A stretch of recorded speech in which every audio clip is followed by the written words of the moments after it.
I'm Claire from Wild Ginger Running, and I'm out on my long run, and I wanted to share with you my top 3 tips for training for hilly, trail and ultra races while living in a flat place. Now, I live in a fairly flat place here in Stamford. It's right at the bottom of Lincolnshire, and as you can see, it's so flat that I'm just running across a floodplain here today. Got my feet wet. Great training for my winter race. Anyway, so I'm going to share with you my top 3 tips for training for a hilly, trail or ultra.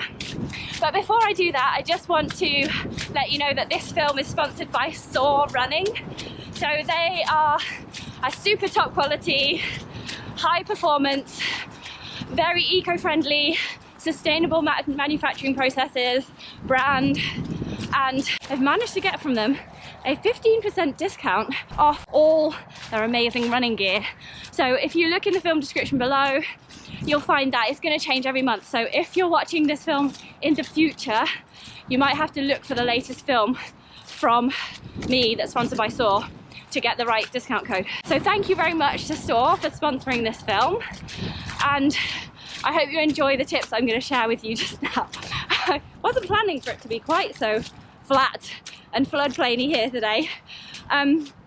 So first of all, tip number 1, you basically have to do hill reps. So in my training, I will do 2 types of hill rep. One, which I'm going to take you through today, which will be on my long run hill reps, and also a hill rep session, so an effort session up hills. I do them on a Thursday, and I just run a couple of miles to warm up to the base of a really small hill near my house.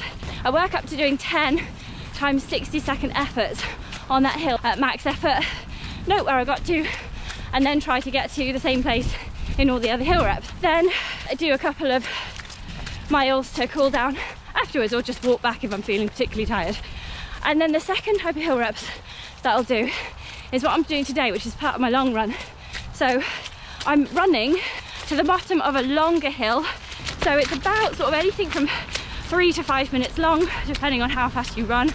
And on my long run, I will just jog up it. Just a steady effort, not getting like super out of breath or anything. RPE, rate of perceived exertion, like probably around 4 maximum. So that's chatting pace, that's like able to chat like this basically. So I will do like say 5 of those within my long run, and then I'll go on the rest of the long run, just because it means that you get a ton of ascent then in your long run, but you still get to see places.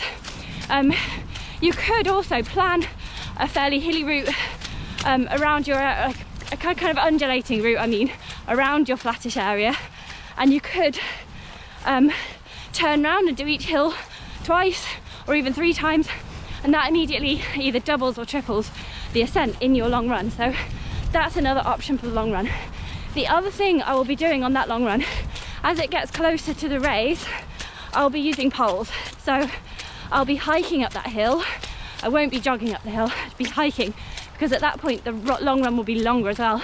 Today I'm just doing 2 hours, but I'll gradually build up to probably 4 or even 5 hours at the peak. I'll also put a couple of litres extra in my backpack, just to weigh me down a bit more than on race day. So come race day, it'll feel nice and light. Strength is tip number 2. So very, very important, very, very overlooked for most trail and ultra runners. It's the session we like doing least. It's certainly the one I like doing least, because I just like bobbing out for a little run, but it's the one that will give you the most strength, efficiency, prevent injury, and also speed up your recovery time between not only training but also racing as well. So it's definitely worth doing. Look at that. Wow. Usually that is a beach area, and the trees are, wow, gosh, that floodwater's about 1.5 meters. Anyway, where was I? Strength, yes. So 30 minutes is all I do once a week. I wish I did more. I would like to do another 30-minute session. If you can, that's brilliant. If you can't do 30 minutes all in one go, break it up into 10 minutes. Doing 10 minutes on 3 different days is far better than doing none. So, type of exercises I do. I've written a book. There's loads of strength exercises in my book. Click here. I do like Bulgarian split squats with hand weights to make it harder. I do squats, I do lunges, I do press-ups. The path that I want to go on is basically a river. But this is great training. I'm training for the Arc 50. Oh my god. Literally. I'm training for the Arc 50 at the end of January, and it may well look pretty much like this. Wow. This is my foot pack today. It's pretty deep. Yeah, so I'll do all those strength exercises. Also, I've got a playlist of strength workouts here, so check that out. And next year my ultra running book as well will come out, and that will have a load of strength exercises in it too. And then the third tip that I have is to get a training plan from my coach Tim Piggott, who has loads of different training plans. He's just got like strength workouts, he's got specific area of the body workouts, he's got training plans from like 10k all the way up to 100 miles for trail and ultra races. And those training plans will just get you working consistently, and that is a massive thing when you're training for any race, including a hilly race in a flat area. So I hope those tips have helped you. I'm gonna go on my long run now slash walk through the bog. Hope this helps you. Let me know what race you're training for. It will be really good to compare what race you're training for and how flat the place is where you live. Let me know in the comments below. And thank you very much to Soar as well for sponsoring me with their amazing kit. I especially like these leggings. They dry so quickly. I went out in the rain in them with Finley on the bike the other day, and then I just sort of took them off and flung them whilst I got into PJs to warm up. And then we wanted to go to the fireworks later, and they were dry. Like, I hadn't even put them on a radiator or anything. Oh, my feet are so cold.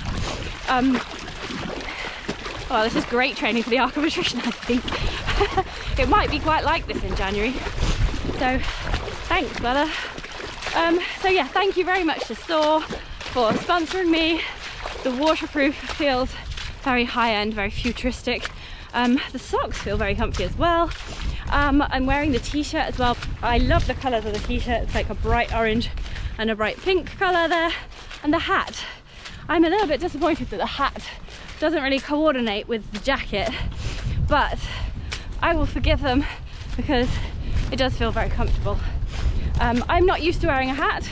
I usually wear a visor because my favoured ponytail is on top of the head, so I might just cut this hat up and turn it into a visor. But first I'll find out if they sell a visor first. So thanks very much for watching. Let me know what race you're going to be doing that requires you to train for hills in a very flat place. Let's all compare races and places, and I will see you on the trails. Good luck.